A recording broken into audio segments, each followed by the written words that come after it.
Gimana caranya seorang predator kayak Jeffrey Epstein bisa menjebak para gadis di bawah umur tanpa perlu pakai kekerasan fisik? Jawabannya bukan lewat penculikan atau paksaan, tapi lewat janji manis yang sebenarnya itu adalah perangkap. Dengan duit banyak, mudah baginya memasang jebakan kepada para gadis muda untuk masuk ke dalam jeratnya.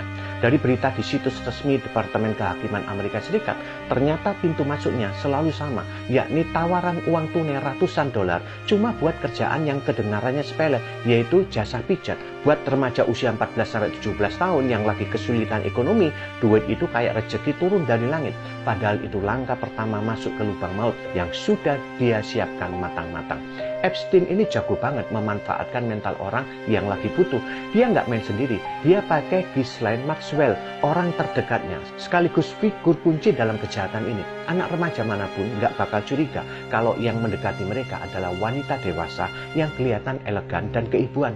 Tugas Maxwell adalah menurunkan kewaspadaan korban dan bikin pelecehan itu seolah-olah hal yang biasa. Lebih parahnya lagi, Epstein menjalankan sistem rekrutmen mirip dengan skema piramida atau MLM, di mana korbannya disuruh ajak teman sekolah mereka sendiri buat masuk ke lingkarannya dengan imbalan bonus duit.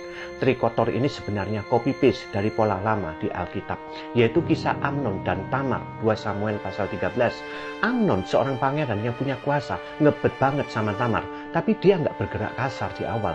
Dia dibantu sosok teman yang licin bernama Yonadab buat bikin skenario. Amnon pura-pura sakit supaya Tamar datang melayani dia di ruang privat, sama kayak modus pijat Epstein. Alasan sakitnya Amnon cuma umpan supaya korbannya merasa aman sebelum akhirnya diterkam. Kisah ini tertulis jelas di Alkitab. Begitu juga dengan Epstein. Dengan pamer foto bareng orang-orang yang paling berkuasa di dunia, Epstein bikin para remaja itu ngerasa nggak berdaya buat lapor karena dia seolah-olah penguasa segalanya.